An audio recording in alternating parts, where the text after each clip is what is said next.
tapi tidak mimpi-mimpiku.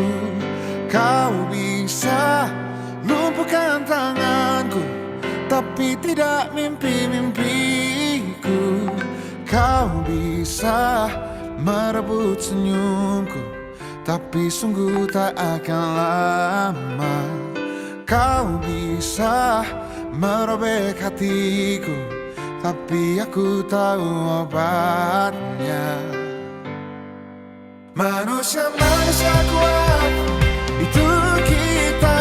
Jiwa-jiwa yang kuat, itu kita. Manusia-manusia kuat, itu kita. Jiwa-jiwa yang kuat, itu kita. Kau bisa hitamkan putihku, kau takkan gelapkan apapun. Kau bisa runtuhkan jalanku, kan ku temukan jalan yang lain. Manusia-manusia kuat, itu kita. Jiwa-jiwa yang kuat, itu kita. Manusia-manusia kuat, itu kita. Jiwa-jiwa yang kuat, itu kita. Bila bukan kehendaknya,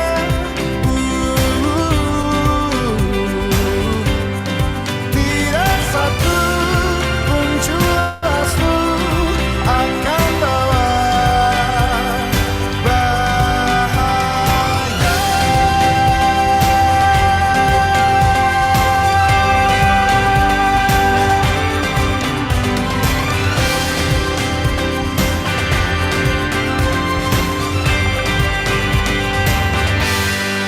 Manusia-manusia kuat, itu kita. Jiwa-jiwa yang kuat, itu kita. Manusia-manusia kuat, itu kita. Jiwa-jiwa yang kuat, itu kita. Manusia-manusia kuat, itu kita. Jiwa-jiwa yang kuat, itu kita. Manusia-manusia kuat, itu kita. Jiwa-jiwa yang kuat, itu kita. Kau bisa patahkan kakiku, patah tanganku, rebut senyumku, hitamkan putihnya hatiku, tapi tidak mimpi-mimpiku.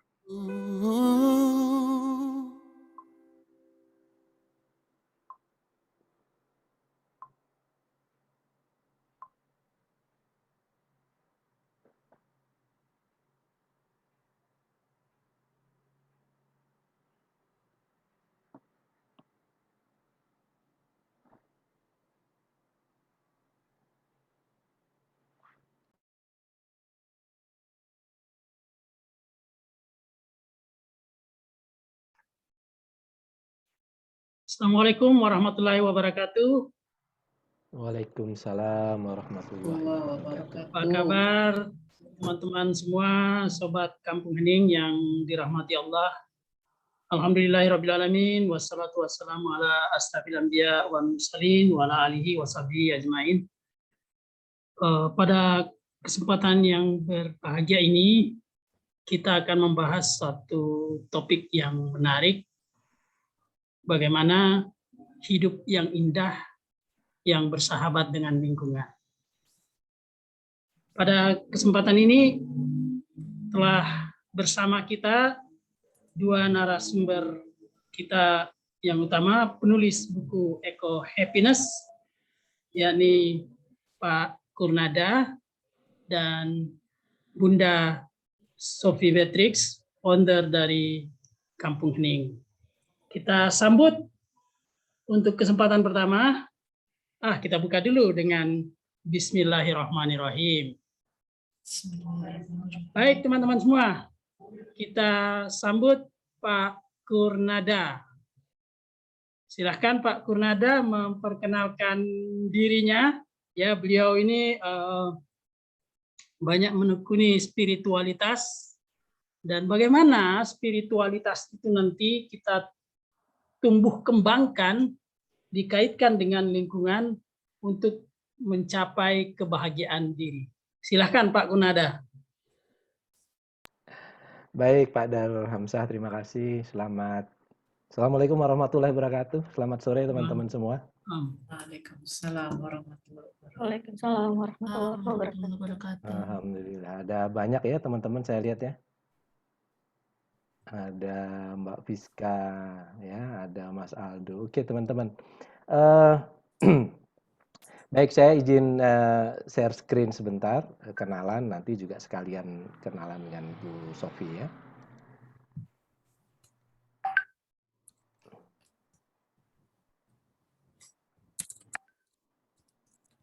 Terlihat tidak share screen saya? Sudah Pak. Sudah kelihatan ya. Oke. Nah ini dia. Oke, kita kenalan dulu. Nanti setelah ini yang kenalan Bunda Sofi ya Bun ya, biar lengkap kita.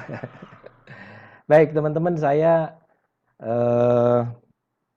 mengajar spiritual science dan mindfulness.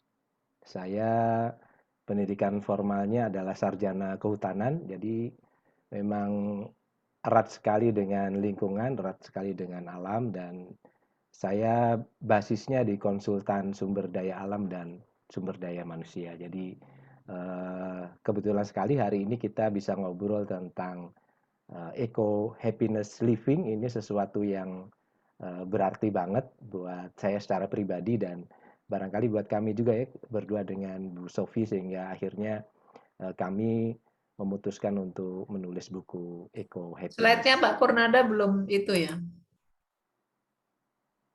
Belum jalan. Ini bisa jalan, Bun? Bisa jalan? Tidak, Pak. Nggak jalan ya? Oke. Iya, yang tampak bukan profilnya Pak Purnada. Bukan ya? Oh iya. Di stop share dulu mungkin, Pak. Kalau gitu saya stop share. Yang share dari Bunda Sophie aja. Kayaknya gangguan di sini mungkin apa? Oh. Ininya lelet mungkin apa? Internetnya ya. Iya. Dari Bunda Sophie aja kalau gitu. Oke, sebentar.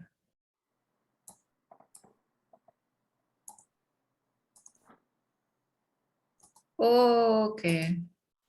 Oh, kalau dari gambar ini saya perkenalan dulu, Pak. Iya, Bu Sophie dulu deh. Silakan Bun, silakan Bun. Bunda, silakan. Ya, baik. Bismillahirrahmanirrahim. Assalamualaikum warahmatullahi wabarakatuh. Waalaikumsalam. Alhamdulillah. Alhamdulillahirabbil alamin. Segala puji bagi Allah yang telah memperjalankan kita pada hari ini bisa ketemu semuanya melalui Zoom, dan semoga semuanya dalam keadaan sehat dan bahagia ya. Dan perkenalan pada sore hari ini saya dulu nih, gitu Pak Kornada. Hari ini kita sharing-sharing santai ya teman-teman semuanya. Kita bukan lagi mau training, tapi mau sharing buku yang sebentar lagi mau kita launching ya, saya dan Pak Kornada. Perkenalkan, saya Sophie Beatrix. Mungkin sebagian ada yang sudah kenal, sebagian ada yang belum kenal. Saya bermula dari ketika tahun 2019 tiba-tiba saya mulai tertarik pada dunia ekoterapi gitu ya.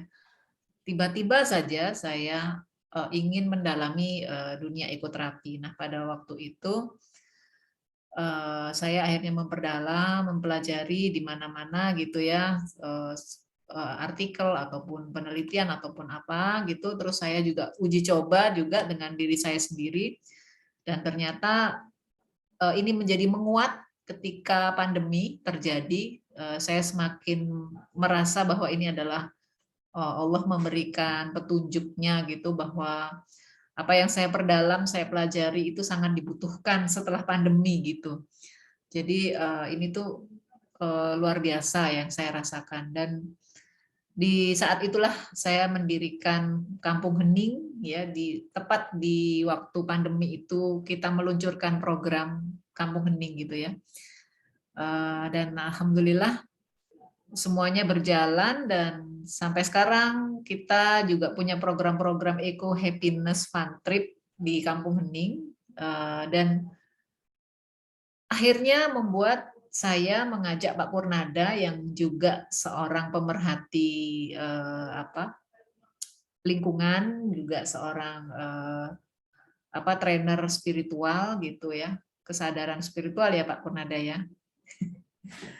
Nah, untuk bisa mengerjakan program ini, dan ternyata memang happening sekali karena begitu saya membuat flyernya aja pertama kali kemarin sudah banyak orang yang menghubungi saya gitu. Oh ternyata ini happening ya gitu.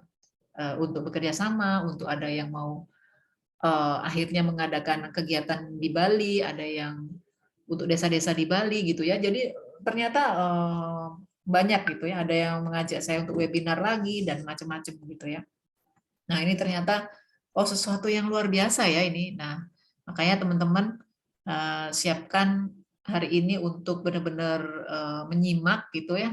Ini adalah rangkuman dari isi buku kami berdua yang insya Allah itu akan kita kembangkan bersama di Kampung Hening dan di tempat-tempat yang lainnya. Itu mungkin perkenalan saya, Pak Purnada. Silakan Pak Purnada melanjutkan. Saya klik dulu ya. Nah nih. Baik. Terima kasih Bu Sofi. Terima kasih Mbak Dar. Baik teman-teman, selamat sore semua ya. Mudah-mudahan teman-teman dalam keadaan sehat semua. Dan mudah-mudahan kalau yang sedang puasa, puasanya kuat ya. Sampai nanti di waktu buka. Baik teman-teman ya. Tadi seperti yang dibilang oleh Bu Sofi, benar. Beliau menghubungi saya untuk kita membuat buku Eco Happiness Therapy, Eco Happiness Living. Ya, saya sebenarnya punya latar belakang yang kurang lebih sama dengan Bu Sofi ya. Kalau Bu Sofi tadi tergerak itu kemudian melakukan penelitian-penelitian yang berhubungan dengan alam, saya dengan cara yang berbeda itu karena saya banyak bergerak di bidang spiritual science. Spiritual science itu kan kadang-kadang masuk-masuk ke pseudoscience ya. Pseudoscience itu fisika-fisika yang tidak kasat mata lah seperti itu ya. Dan saya coba mencari tahu kenapa ya kalau saya sedang sakit itu, semakin saya memegang HP atau di depan laptop, saya sepertinya gampang drop gitu, gampang drop. Tetapi kalau saya tidak memegang HP, tidak bekerja di depan laptop, dan saya berdekatan dengan bunga-bunga misalnya ditanam di rumah saya atau pohon-pohon di sekitar rumah saya jadi lebih segar gitu. Sampai akhirnya saya mencoba mengukur energinya dengan skala Bovis ya, ada Bovis chart itu. Nanti teman-teman coba kalau penasaran boleh dicari di internet Bovis chart gitu ya. Itu akan ada di situ dan saya melakukan pengukuran ternyata memang teman-teman itu laptop, HP itu energinya di skala 3.500 sampai 4.500 itu sangat rendah. Jadi kalau orang sehat seperti kita tuh rata-rata di energinya 9.000, kalau kita sakit energinya sekitar 6.000. Jadi kalau begitu sakit dekat dengan yang energi rendah 3.500 4.000 tadi itu tambah drop kita. Sehingga itu sebabnya kenapa kalau orang sakit, kalau keseringan pegang HP, pegang itu justru susah, lama sembuhnya. Itu juga biasanya kan kita diminta untuk mengurangi berinteraksi dengan itu. Ternyata seperti itu teman-teman. Nah sampai akhirnya saya mulai mengerti bahwa oh ya di alam ini banyak hal-hal yang ajaib ya. Ada banyak hal-hal yang ajaib yang dulunya barangkali susah dilogikakan, dulunya susah dimengerti. Kenapa kok kalau kita dekat alam jadi perasaan lebih nyaman, lebih tenang gitu ya. Sampai akhirnya kita bisa melogikakan itu dengan Eco Happiness Living setelah kita memutuskan untuk menulis buku ini. Dan karena latar belakang saya yang sarjana kehutanan, barangkali itu juga alasan Bu Sofi untuk meminta saya untuk menemani beliau menulis buku Eco Happiness Living ini. Kemudian ini juga berhubungan dengan spiritual karena spiritualitas kita kalau dekat dengan alam itu juga naik. Mungkin juga itu alasan Bu Sofi ngajak saya nulis ini, tetapi saya bersyukur sekali dengan menuliskan pengalaman-pengalaman kami berdua, menyimpulkan, merangkum dalam satu buku ini itu menjadi sesuatu yang ini ya teman-teman. Sesuatu yang barangkali nanti kalau teman-teman punya buku ini, itu semacam menjadi guideline, bagi panduan. Oke, kalau saya berada di alam, apa yang harus saya lakukan supaya mendapatkan manfaat yang luar biasa dari alam. Karena kalau tidak, kita biasanya healing, perasaan kita mau pergi untuk healing, tapi pulangnya dapat capeknya aja. Barangkali perkenalan saya sekian dulu, nanti selanjutnya kita akan bahas lebih dalam apa sih buku Eco Happiness Living ini. Mungkin begitu ya Pak Dar ya? Ya, perkenalannya sudah. Nah, lanjut saja dengan Pak Kurnada dulu. Siap. Ya, Pak Kurnada, jadi kata Simon Sinek itu kita selalu start with why. Kita selalu memulai sesuatu dengan bertanya, kenapa sih? Mengapa harus kita belajar Eco Happiness Living, untuk apa itu? Nah, bisa dijelaskan ke kita ini gimana, apa pentingnya sih untuk kita belajar Eco Happiness Living itu? Silakan Pak Kunada. Iya, baik Pak Dar. Kita jadi penasaran nih. Iya. Baik Pak Dar, ini pertanyaan yang menarik sekali, pertanyaan bagus, dan ini juga yang sebenarnya melatar belakangi kenapa kita menulis buku Eco Happiness Living dan kenapa kita harus zaman kita yang semakin terpapar kuat dengan digitalisasi ini, terpapar kuat dengan energi elektromagnetik dari gadget kita, dari HP kita, dari laptop kita, kenapa kita harus pelan-pelan mengarahkan lifestyle kita itu ke Eco Happiness Living. Baik teman-teman, kalau teman-teman melihat gambar ini, kira-kira apa yang ada di benak teman-teman nih? Melihat gambar dari telur, ulat, sampai ke kupu-kupu. Kira-kira apa yang ada di benak teman-teman? Boleh di chat ya teman-teman ya. Silakan di chat. Transformasi. Iya, transformasi ya. Oke, yang lain. Ya, silakan. Ayo. Ayo, dengan melihat gambar ini, apa yang ada di benak teman-teman? Berproses. Pak Kunada. Oke. Siap. Baik. Transformasi, berproses. Ada ayo berproses. Teman-teman, ayo. Baik ya. Apa lagi? Ya, jadi bertransformasi dan berproses. Kita punya transformasi, berproses, ada perubahan. Oke, good ya. Baik teman-teman, kita sudah punya 3 kata ya, ada transformasi, berproses, dan perubahan. Dan semuanya itu mempunyai makna yang kurang lebih sama. Jadi teman-teman, kalau kita perhatikan kupu-kupu ini, dia bergerak dari telur, kemudian menjadi ulat, kemudian menjadi kepompong, bertapa, akhirnya berubah jadi kupu-kupu. Nah, teman-teman, kita di zaman digital ini sebenarnya sering sekali span hidup kita, siklus hidup kita, fase-fase hidup kita itu seperti fase-fase kupu-kupu ini. Kita pernah ada di fase ulat. Ulat itu kan sesuatu yang sepertinya menjijikkan begitu ya. Banyak orang jijik dengan ulat. Sesuatu yang tidak nyaman dilihat. Tetapi begitu melihat kupu-kupu, orang bahagia, orang senang begitu. Tapi banyak orang yang tidak tahu bahwa sebelum menjadi kupu-kupu, dia pernah mengalami proses yang menjijikkan itu. Dia pernah stuck, tidak bisa kemana-mana, menggantung di kepompong, hujan, panas, itu tetap di situ, bertapa di dalam kepompongnya, orang banyak yang tidak tahu. Dan sebenarnya dalam kehidupan kita juga dilihat orang lain seperti itu. Kita sekarang yang senyum-senyum, yang bahagia, teman-teman yang kelihatannya tadi di kamera kelihatan senyum bahagia, saya tidak pernah tahu apakah di latar belakang hidupnya dulu pernah mengalami hal-hal yang menyakitkan hati, hal-hal yang menyedihkan, ada luka-luka batin di dalamnya, saya nggak pernah tahu.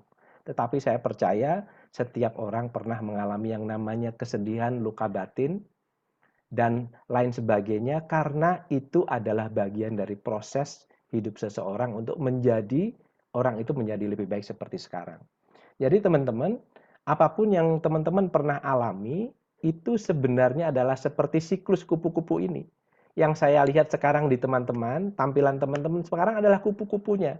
Tetapi saya tidak pernah melihat ke belakang proses sebelumnya. Saya tidak tahu, kecuali teman-teman nanti cerita. Oh ya Pak, saya dulu pernah punya luka batin. Saya pernah sakit hati juga. Saya pernah drop juga Pak secara emosional. Baru saya tahu.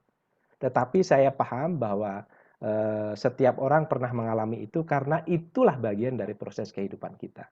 Nah, teman-teman, kupu-kupu adalah proses tertinggi dari transformasi dari ulat tadi itu. Dari ulat menjadi kupu-kupu, transformasi tertingginya adalah kupu-kupu yang indah ini. Dan dia hanya berproses sekali. Kalau dia gagal, maka dia tidak pernah menjadi kupu-kupu. Hilang dari peredaran alam semesta. Kalau dia berhasil, maka dia akan menjadi kupu-kupu, kemudian menjalankan tugasnya sebagai kupu-kupu, kemudian mati. Nah, kita sebagai manusia, itu justru diberi kesempatan lebih oleh Tuhan, berkali-kali kita mengalami fase-fase ini. Ada fase nanti fase yang luka batin, kemudian menjadi lebih kuat, sembuh dari luka batin itu menjadi lebih kuat, wawasan kita menjadi lebih luas, dan kita bisa menerima itu semua, bahkan bertumbuh menjadi orang yang lebih baik gara-gara kita mendapat hikmah dari luka batin kita. Nah, jadi sebenarnya teman-teman, inilah salah satu alasan mengapa kita menulis Eco Happiness Living. Bahwa kita ternyata hidup kita ini seperti kupu-kupu. Kita mengalami beberapa fase dalam hidup kita. Kita mengalami siklus, tapi tidak hanya sekali seperti kupu-kupu, tapi bisa berulang. Tergantung apa kita mau terus menjadi kupu-kupu atau berhenti dan hilang dari peredaran semesta. Sehingga boleh dikatakan fitrah manusia sebenarnya adalah defender of heart. Kita adalah penjaga hati kita. Hati yang bagaimana? Hati yang ingin terus bertumbuh. Dan heart ini kalau dibalik bisa menjadi defender of earth. Karena apa? Karena teman-teman, ketika orang yang bertumbuh bisa menjaga hatinya menjadi lebih baik, sebenarnya tanpa disadari dia juga sudah menjaga bumi. Nah, apa hubungannya hati dan bumi? Kita akan bahas selanjutnya. Oke, berikutnya. Nah, teman-teman, dalam hidup kita juga menyadari bahwa hidup kita ini tidak semudah yang diucapkan oleh para motivator. Begitu ya teman-teman ya. Bahwa hidup ini kadang-kadang kita mengalami perjalanan-perjalanan yang kadang-kadang menyesakkan diri kita. Kita hidup seperti di labirin yang berusaha mencari sesuatu yang kita inginkan. Seperti kelinci yang ingin mendapatkan wortel seperti di gambar ini ya. Tetapi sometimes teman-teman di dalam perjalanannya banyak hambatan-hambatan, banyak rintangan-rintangan, banyak luka batin yang kita hadapi. Kalau kita gagal dalam mengatasi, dalam melampaui, dalam menerima luka batin itu, lalu kita terjebak di emosi-emosi negatif. Ya, kalau dalam istilah David Hawkins itu disebut sebagai force. Nah, kalau kita bisa melampaui luka batin itu, maka kita akan terus dan akhirnya kita ketemu wortel kita. Kita ketemu impian kita. Kita ketemu nilai yang lebih tinggi dari kita. Kita ketemu higher self kita. Kita ketemu diri kita yang lebih baik. Maka biasanya kalau di level itu, kita beranjak level power menurut David Hawkins. Next. Jadi teman-teman, kita ini, hidup ini selalu melewati fase-fase itu. Jadi kalau menurut David Hawkins dalam bukunya Power versus Force itu, kita pernah mengalami fase-fase luka batin ini. Kita mengalami fase-fase energi-energi negatif yang membelung kita. Kita pernah merasa terhina, kita merasa pernah sangat bersalah terhadap sesuatu dalam hidup kita. Kita pernah merasa apatis. Kita pernah merasa greedy gitu ya dalam kehidupan kita. Kita juga pernah merasa sombong. Nah, mulai dari merasa hina sampai sombong ini sebenarnya teman-teman ini adalah emosi-emosi negatif. Kalau kita tidak bisa keluar dari emosi-emosi negatif ini, maka sebenarnya kalau dalam konsep kupu-kupu tadi itu, kita sebenarnya tidak pernah menjadi kupu-kupu. Kita bahkan terbelenggu di kepompong dan akan ada di situ terus, tidak pernah menjadi kupu-kupu. Nah, kapan proses menjadi kupu-kupu itu terjadi? Proses menjadi kupu-kupu terjadi kalau kita berani melepaskan diri dari emosi-emosi negatif kita. Kita berani melepaskan diri kita dari persepsi negatif kita tentang diri kita sendiri. Nah, mulai dari sini kita mulai bergerak, berpindah zona. Akhirnya kita menerima segala sesuatu di luar diri kita itu sebagai sesuatu yang netral. Sebagai sesuatu yang sebenarnya boleh kita maknai dengan persepsi milik kita sendiri. bukan dengan tekanan-tekanan dari luar dari kita. Karena yang semua emosi-emosi negatif di bawah ini adalah basisnya sebenarnya adalah semua itu berasal dari luar. Jadi kayak marah, kayak sombong, kayak apa, merasa hina segala macam itu kita berpersepsi bahwa orang luar lah yang menentukan hidup saya. Kita ingin dianggap wah lalu kita sombong, menekan orang lain. Kita ingin dianggap hebat lalu kita greedy, ingin menunjukkan pada orang lain. Kita ingin dianggap berkuasa lalu kita memarah pada orang lain. Itu sebenarnya bukan diri kita yang seperti itu. Itu karena dari luar dan kita ingin menunjukkan diri pada orang lain di luar diri kita. Maka semua pergerakan diri kita yang basisnya penggeraknya adalah apapun di luar diri kita itu akan bermuara pada emosi-emosi negatif. Tetapi begitu kita bergerak dari dalam, kita tidak peduli dengan pandangan stimulus-stimulus dari luar, tapi kita tergerak dari dalam, maka disinilah pelan-pelan kita menemukan diri kita menemukan jati diri kita.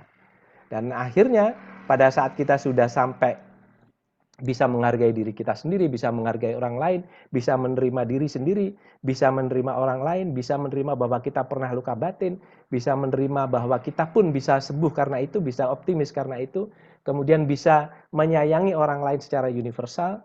Nah, disinilah kita mulai bertumbuh.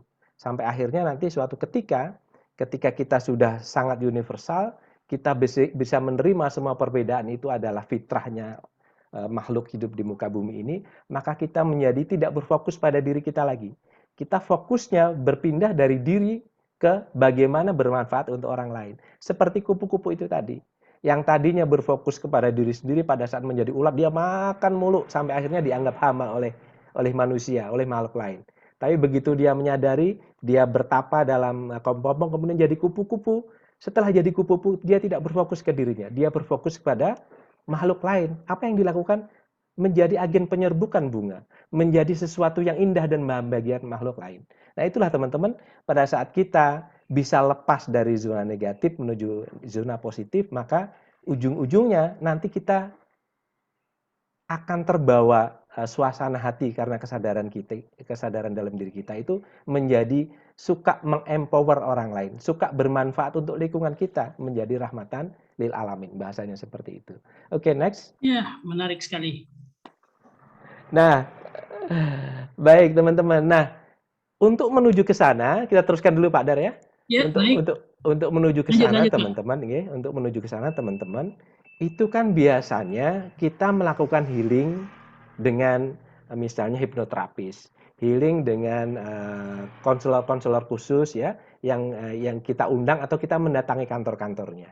Tetapi teman-teman, ternyata ada healing lain, model lain yang jauh lebih barangkali lebih dekat dengan kita kalau kita tahu caranya. Apa itu? Yaitu menuju kesempurnaan dengan energi alam.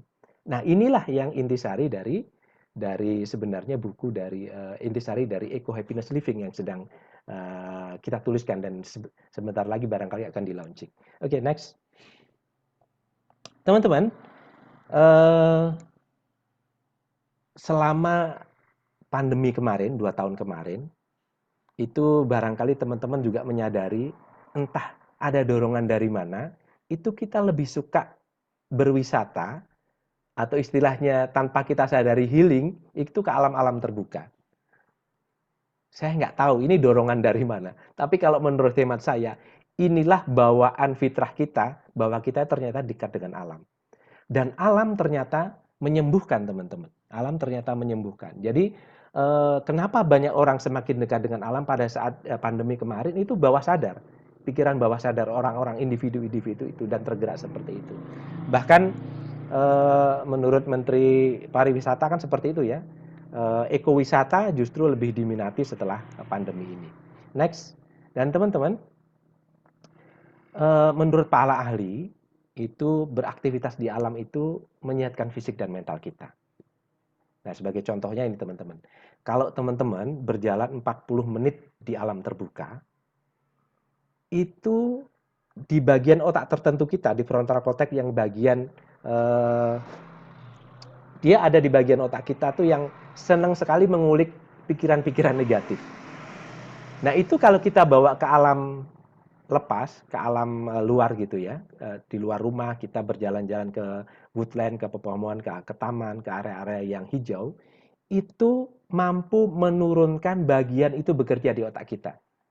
Nah, sementara kalau kita berjalan di area perkotaan selama 40 menit, itu area itu tidak menurun aktivitasnya. Jadi ini salah satu sebab kenapa kalau kita berjalan ke woodland, area-area berkayu, area-area berhutan itu, kok kita merasa nyaman ya, kok kita merasa adem ya, kok kita merasa damai ya itu.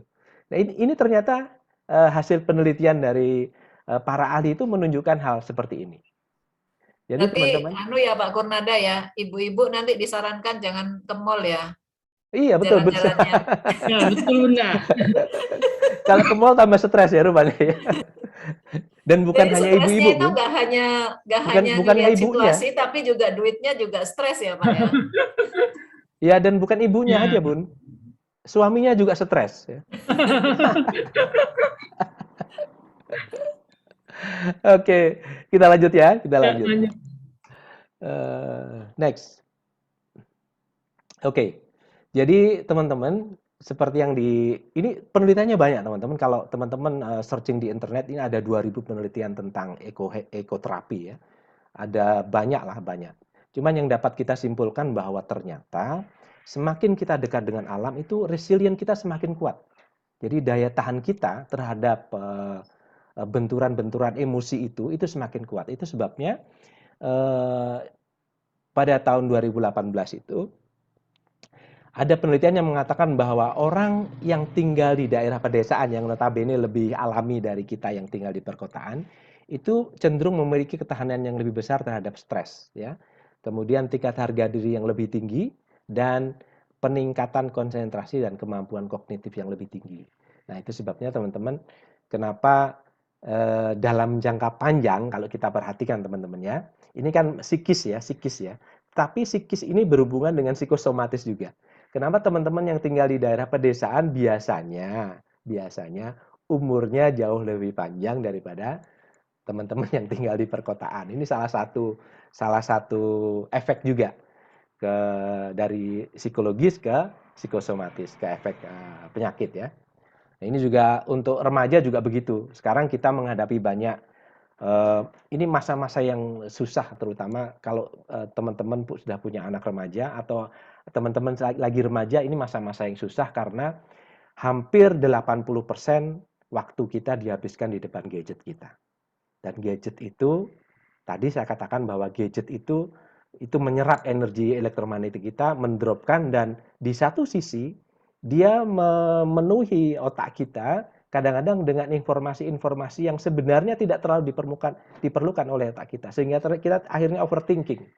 Nah, overthinking ini bisa turun dengan sendirinya pada saat kita jalan-jalan ke alam, jalan-jalan ke woodland, jalan-jalan ke misalnya ke wisata-wisata alam, air terjun dan sebagainya. Next. Nah, kapan sih lalu dimulainya kegiatan jalan-jalan ke alam ini diteliti pertama kali, kemudian dianggap bahwa itu ternyata menyembuhkan. Teman-teman, kegiatan pertama kali itu diteliti tahun 1982, itu di Jepang namanya Shinrin-yoku ya. Dan ternyata teman-teman, orang Jepang itu punya kebiasaan seperti itu. Jadi kalau mereka sedang stres, tidak enak badan, ininya pusing, itu mereka jalan-jalan ke hutan. Mereka mencium bau-bauan hutan dan pulangnya rileks. Dan kemudian ini istilahnya disebut sebagai Shinrin-yoku. Mereka memeluk pohon, mereka jalan dengan kaki telanjang dan sebagainya ke hutan. Dan ternyata teman-teman, setelah diteliti, kegiatan ini bisa meningkatkan fokus dan memori, kemudian membooster imunitas. Itu sebabnya di masa pandemi kemarin orang yang kena COVID kemudian meluangkan waktu untuk berjalan keluar ruangan ke area-area yang berkayu, berhutan, itu lebih cepat sembuhnya. Kemudian juga mengontrol emosi kita dan adiksi kita, kemudian meningkatkan kinerja jantung dan paru kita, kemudian mengurangi kecemasan, kemudian mengatasi juga depresi dan kesedihan ya, Kemudian menguatkan emotional intelligence. Ini berhubungan dengan emosi yang positif ya. Kemudian ini speed up recovery. Jadi kalau kita sedang sakit, kalau jalan-jalan ke areal-areal berhutan, areal pohon yang alami, ini juga meningkatkan kecepatan kesembuhan kita dari penyakit. Ya. Pak Gurnada, Siap. mungkin sekilas nambahin, ini ada satu penelitian terkait dengan bagaimana speed up recovery ya dari sakit. Jadi ada rumah sakit yang melakukan penelitian, ternyata setelah diteliti pasien-pasien yang ada di kamarnya itu menghadap jendela dan jendelanya itu ada tanaman, dengan pasien-pasien yang tidak ada jendelanya ya di ruangan gitu, Yang menghadap yang tembok tidak, aja gitu Bun ya? nah yang tidak melihat pemandangan alam, ternyata lebih cepat sembuh yang melihat pemandangan gitu. Woi, Jadi artinya cukup melihat saja itu sebenarnya juga speed up recovery gitu. siap. Luar biasa ya alam ya. Iya. Luar biasa, luar biasa. Iya. Oke, kita lanjutkan ke slide berikutnya. Ya. Nah, ini Pak. Nah, Sebentar, ini saya mau ini yang setelkan ini yang videonya yang dulu cerita nih. kayaknya Bunda Sofi deh. Ini pengalaman pribadi soalnya. Silakan Bun. Siapa yang kayak gini nih?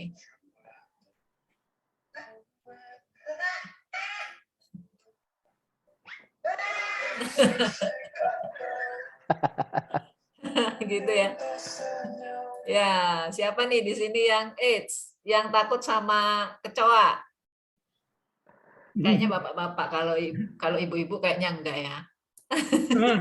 Berarti Tuh, Faris, wah Faris, itu ada yang langsung nunjuk orang gitu ya. Konita. Loh, wah ini ada satu tersangka ini yang udah ketahuan ya. Jadi ya, jadi banyak orang yang takut sama kecoa ini ya. Katanya kecoa itu kalau dipukul itu dia malah ngejar kita gitu ya.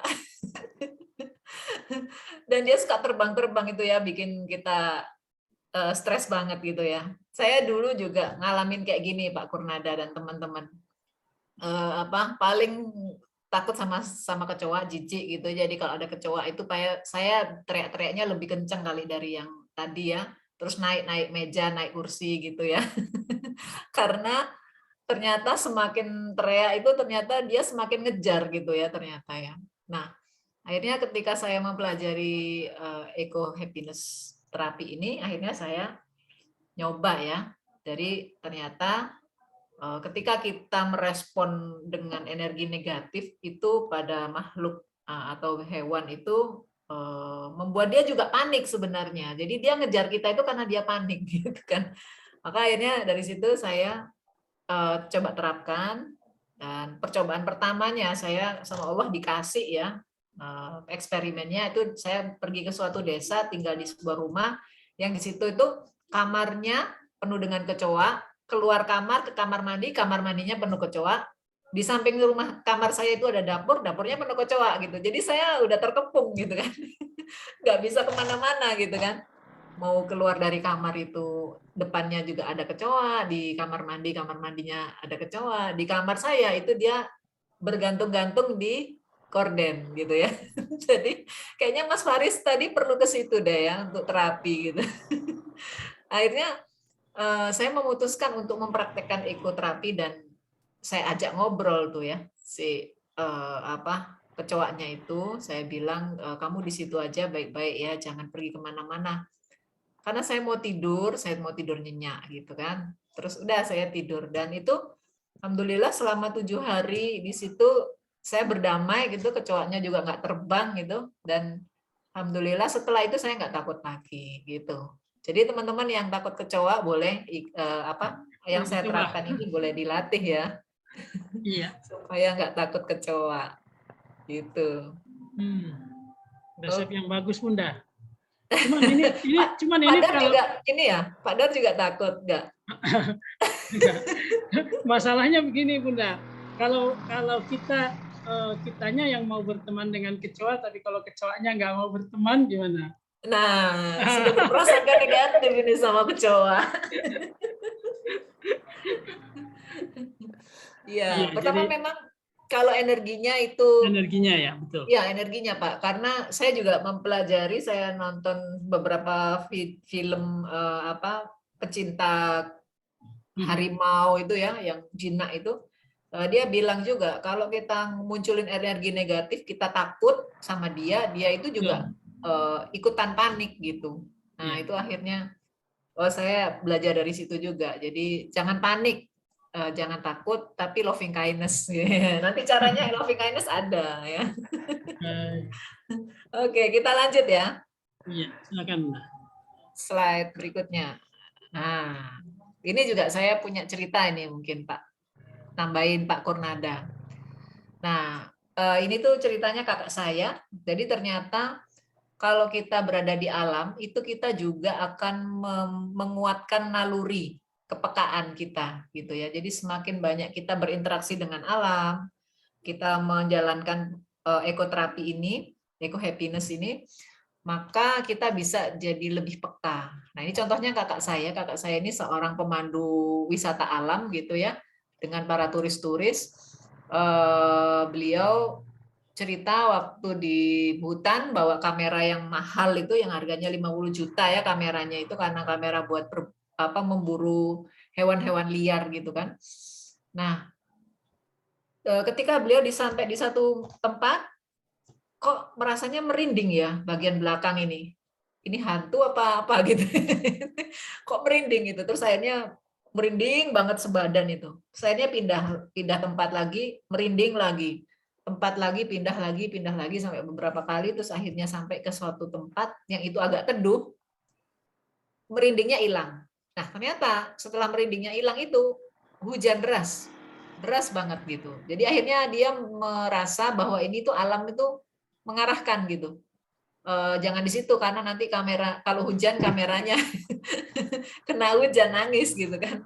Jadi akhirnya menurut dia ya beberapa kejadian ya yang dialami dia itu menunjukkan bahwa kita itu jadi lebih peka gitu. Oh ini ada bahaya, oh ini akan ada kejadian bencana atau apa gitu ya, karena hewan-hewan pun seperti itu ya, dia punya naluri peka, misalnya ada mau banjir, hewan-hewan tuh pada lari kan gitu ya. Nah ternyata ketika berinteraksi di alam itu pun kita mendapatkan kepekaan itu, naluri kepekaan itu. Nah ini salah satu sharing ya benefitnya kalau berada di alam. Nah itu makanya akhirnya penasaran kita bersama Pak Kurnada dan saya ini memperdalam eco happiness terapi. Nah ini bukunya insya Allah ya launching teman-teman. Buku ini juga didasari dari berbagai percobaan kita di Cidahu nih. Di Cidahu nanti Pak Dar kapan-kapan juga harus ke sini ya. Ya insya Allah Bunda. Sudah Insya kemarin Allah, sudah ya. saya mau ke sana. Ya, ini sekarang udah proses perbaikan. Insya Allah. Dan ya kita ada di air terjun itu kita bisa. Nanti saya dan Nyonya. Nah, sip. Nah, teman-teman ini saya ngelanjutin Pak Kurnada ya, bukan motong, bukan jegal ya, tapi sharing-sharingnya gantian sama Pak Kurnada. Nah, ini tuh kalau yang kegiatan kita di Eco Healing, dulu namanya Eco Healing ya, sekarang kita ganti jadi Eco Happiness Fun Trip gitu ya. Kegiatan-kegiatan ini sebenarnya adalah kegiatan-kegiatan yang kita nggak sekedar seperti tempat yang selama ini mungkin teman-teman jalan-jalan ke alam, terus habis itu pulang gitu ya, foto-foto selfie gitu ya. Terus rame ketawa ketiwi, nggak seperti itu, tapi ini lebih cenderung kepada bagaimana berkontemplasi, ada alurnya gitu yang kita ciptakan sehingga perjalanan fun trip-nya itu benar-benar bermakna dan bahkan ada yang sampai merilis emosi-emosi negatifnya gitu ya, sehingga pulangnya lebih lebih fresh, hilang stresnya, dan juga bahkan mendapatkan ide-ide. Nah, nanti teman-teman kita akan sampai ke situ juga ya, jadi nggak hanya healing, tapi nanti bisa meaning sama empowering. Nah, gimana caranya bisa sampai empowering gitu ya? Nah, nanti akan kita jelaskan ya. Nah, berikutnya ini Pak Kurnada boleh lanjut. Pokoknya yang agak berat-berat gini Pak Kurnada aja lah. Kalau saya yang ringan-ringan aja. Ya, Baik, Bun. Ya, baik teman-teman. Ya ini gambar ini sebenarnya gambar hierarkinya Maslow kebutuhan ya. Hierarki Maslow kebutuhan dulu teman-teman barangkali pernah belajar bahwa kebutuhan tertinggi manusia itu pada aktualisasi diri. Tetapi belakangan itu disempurnakan bahwa sebenarnya kebutuhan tertinggi manusia itu justru adalah self transcendent ini. Apa sih self transcendent? Itu kebutuhan kita untuk terhubung dengan pencipta kita. Itu bahasa mudahnya seperti itulah. Nah, di banyak orang yang tidak mengenal Tuhan, ini self transcendent ini agak susah karena dia selalu mentok dengan sesuatu yang tidak terdefinisikan dan dia terjebak di situ gitu. Akhirnya mentoknya di self actualization. Self actualization apa yang bisa dilihat dari itu? Yang bisa dilihat akhirnya ujung-ujungnya adalah yang seperti terjadi sekarang ini, flexing ya. Itu kan karena sebenarnya menuju ke self aktualisasi. Dia merasa ingin mengaktualisasikan diri saya bahwa oh saya ini kaya padahal nggak kaya, lalu flexing. Dan akhirnya dari flexing itu akhirnya banyak orang tertipu dengan banyak investasi bodong itu. Kalau di Afrika, di Kongo ini terkenal dengan kaum Sape ya. Sape itu kan orang-orang miskin tapi bajunya mahal-mahal, yang nggak makan nggak masalah tapi yang penting penampilan.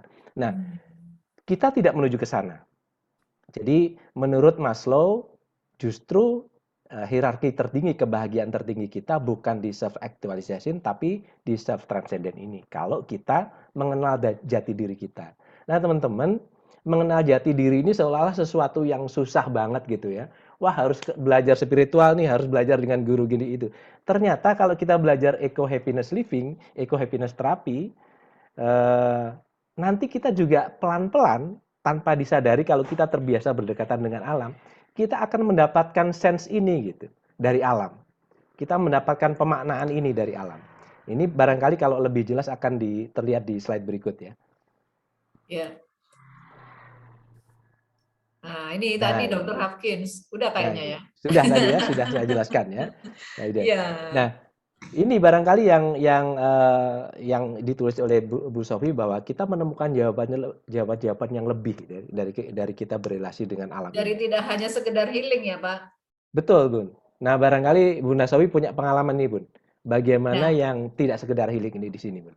Silakan, Bun. Iya. Ya, sebenarnya ini sedikit bocoran-bocoran dikit ya. Jadi kalau kemarin saya sempat posting ya di Kampung Hening tuh bahwa ada kekuatan-kekuatan besar gitu ya yang ada di alam ini yang bisa empowering kita juga gitu. Kita saling empowering, kita empowering alam, alam empowering kita gitu ya. Jadi tidak hanya sekedar kita bisa healing di alam, tetapi kita itu bisa mendapatkan banyak hal-hal yang di luar apa ya, yang punya power yang besar sekali gitu ya. Sebenarnya ini kalau mau dikupas di sini nanti rahasianya ketahuan Pak, nggak ikut besok ini. Gimana? Kita terus aja dulu Pak. Siap, Bun. Kita masuk ke sini aja karena kita kan waktunya terbatas nih ya. Siap. Nah, ini bagaimana eco happiness living dapat bekerja dalam diri manusia. Nah, ini loh Pak, banyak pertanyaan, apa sih hubungannya alam dengan hati? Kok bisa ya alam itu menghadirkan kebahagiaan yang hakiki? Kok bisa? Nah, ini Pak Kurnada nih kayaknya yang perlu jelasin ini. Ya, baik teman-teman. Ya, kenapa sih kalau kita dekat dengan alam tuh ada terasa adem gitu ya? Kita merasa satu adem dari fisik ya, karena ada kalau kita di bawah pohon itu kan ada microclimate ya, ada iklim mikro di situ.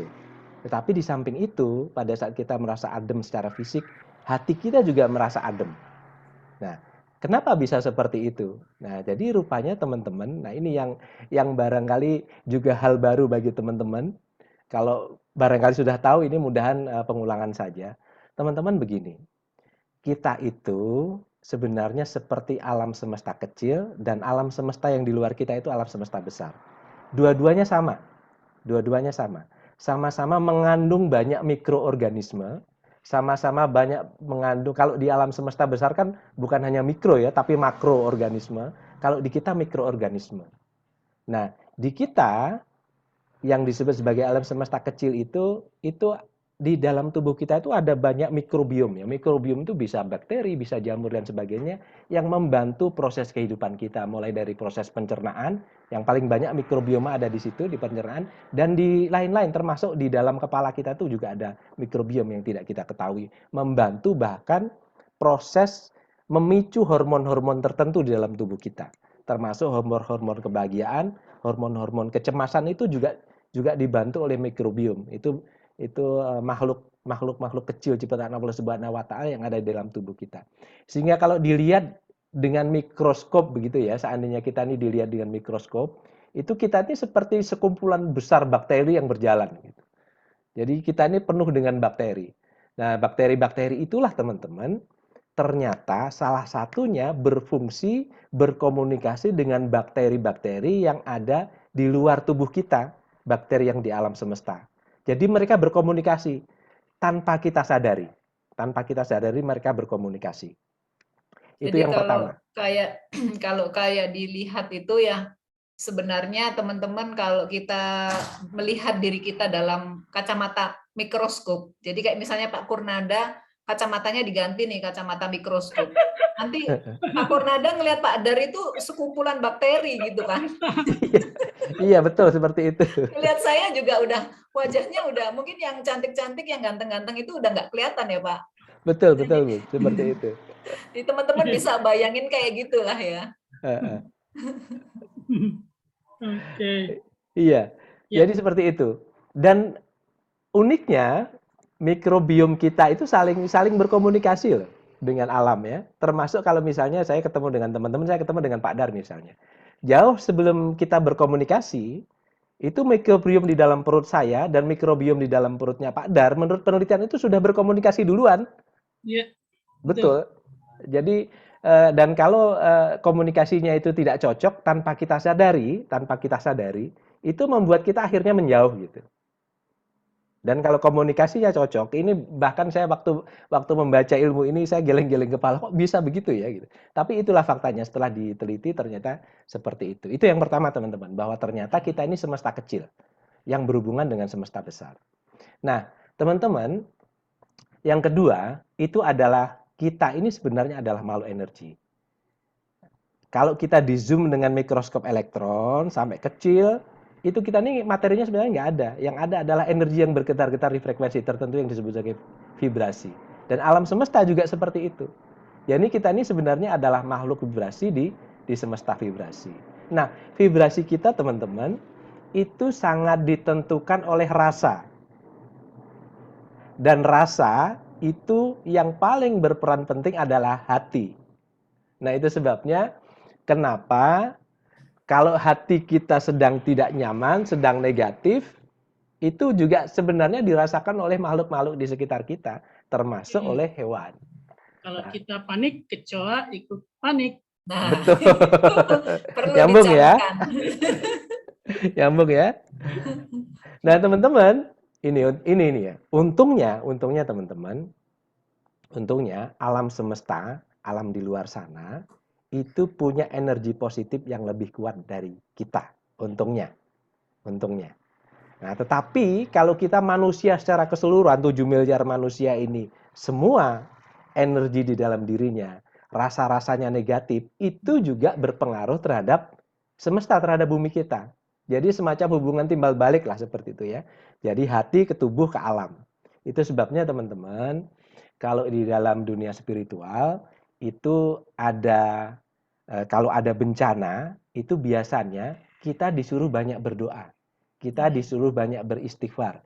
Kita disuruh banyak untuk berkontemplasi. Kenapa seperti itu? Karena ternyata teman-teman, DNA kita itu terhubung dengan esensi semesta. Saya akan ceritakan sedikit saja. Nanti lebih jelasnya di buku itu ada. Ada satu penelitian yang menunjukkan bahwa DNA kita itu ternyata bisa merubah foton yang merupakan esensi semesta. Nah, DNA kita itu dipengaruhi oleh emosi. Maka kalau emosi dominan negatif, DNA kita akan menjadi DNA yang rusak. Begitu DNA kita rusak, maka dia berpengaruh terhadap fotonnya esensi semesta itu. Ujung-ujungnya apa? Bencana yang pertama, yang kedua kiamat nanti terjadi ketika yang tertinggal hanya orang-orang yang, mohon maaf, akhlaknya sudah tidak seperti manusia lagi. Dan itu ada di kitab suci ya. Dan saya baru nyambung, oh masuk akal kalau gitu. Nah, ternyata sampai seperti itu, Bu Sofi, Pak Dar dan teman-teman. Jadi sangat penting bagi kita untuk menjaga positivity kita, untuk menjaga kepositifan kita supaya DNK kita tetap bagus dan DNK kita secara tidak langsung mempengaruhi esensi semesta, esensi bumi ini. Dan kalau itu kita jaga, insya Allah kiamat akan datangnya lebih lama. Tetapi kalau itu kita tidak jaga, nah kiamat datangnya akan lebih cepat. Termasuk nanti entah bagaimana perang. Perang itu kan karena akhlak yang tidak bagus ya, karena greedy, karena ingin rebutan ini, rebutan itu, akhirnya perangan seperti itu. Bisa mulai dapat gambarannya seperti itu. Iya. Barangkali begitu ya, Bun ya? Pak Purnada, Ya, saya malah dapat gambarannya yang lebih sederhana itu kalau gambarannya gini. Kalau kita negatif, misalnya saya negatif nih, lagi stres, lagi banyak masalah, banyak kerjaan, misalnya gitu ya, terus mau healing ke alam. Saya negatif, saya jalan ke alam, sementara alam yang begitu besar ini positif. Maka energi saya ditarik sama alam diganti positif karena dia punya banyak, gitu ya.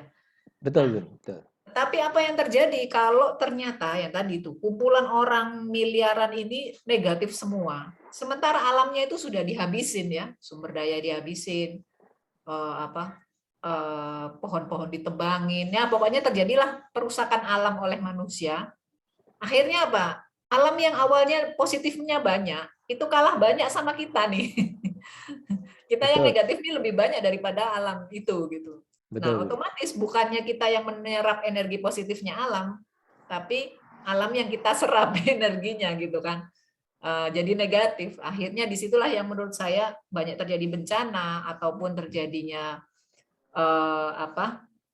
ya sampai kiamat itu tadi ya, karena energi positif yang ada di alam ini kurang cukup dibandingkan jumlah manusia yang negatif gitu ya. Jadi perbandingannya itu banyakkan yang negatif daripada yang positif ya, sehingga terjadilah kehancuran gitu. Nah, mungkin kalau saya gambarannya gitu, Pak. Gimana Pak Purnada? Saya rasa nyambung, Bun, karena nanti di akhir dunia ya, di akhir dunia itu kan salah satu terawangan para ahli itu akan mengatakan kiamat terjadi itu karena salah satunya ada bencana alam dalam skala besar yang disebabkan oleh manusia. Apa itu? Perang nuklir. Nah, begitu perang nuklir otomatis kan banyak alam rusak ya, tumbuh-tumbuhan banyak yang kolaps, banyak yang mati, tidak ada lagi yang sumber-sumber energi positif tadi itu, yang tersisa orang-orang yang kemarahan isinya, sisa-sisa perang tadi, kemarahan seperti itu. Saya rasa apa yang disampaikan Bu Sofi nyambung dengan konsep menjaga DNA atau merusak alam ini. Oke. Artinya sebenarnya bisa kita simpulkan teman-teman bahwa ketika kita menjalani eco happiness living secara personal, sebenarnya kita sedang menjaga alam gitu ya. Nah, ketika kita menjaga alam, alam itu akan menjaga kita. Nah, disinilah akhirnya muncul quote-nya. Ketika kita menjaga alam, maka alam akan menjaga kita, gitu ya. Karena dari proses dari pemikiran ini ya, bahwa kita lah yang harus menjaga dulu gitu. Nah, karena pokoknya kita saling menjaga kan ya. Jadi supaya terjadi energi positif yang menular secara kolektif gitu. Nah, teman-teman kira-kira udah cukup ngebul? Ya, ini perbincangan yang sangat menarik ya. Terima kasih Pak Purnada dengan Bu Sofi. Teman-teman, tentu banyak hal yang bisa kita gali lebih jauh ya, bagaimana mempraktekkan eco happiness living ya. Saya sendiri juga lah jadi penasaran ini ya. Harus kita buat penasaran Pak supaya nanti besok baru tahu bagaimana caranya. Kita pengen tahu nih bagaimana caranya. Karena teman-teman itu seperti kata pembuka saya tadi bahwa hidup yang indah adalah hidup yang bersahabat dengan lingkungan. Bagaimana caranya? Nah, kita tunggu sesi berikutnya. Teman-teman jangan ketinggalan, besok kita akan bersama beliau berdua banyak hal yang perlu kita explore. Saya sendiri tertarik dan seperti yang Pak Kurnada bilang bahwa sebenarnya itu bakteri di perut kita pun terhubung. Nggak perlu salaman ya Pak. Ya, jadi ketika melihat judul ini menjelang pandemi itu buka itu perutnya juga kerucuk-kerucuk Pak kayaknya. Enggak, bakterinya terhubung ini kayak. Terhubung. Sebagai hadiah untuk istri saya itu saya menulis Enjoy Life with Eco Life, hadiah ulang tahun istri saya itu tahun 2019.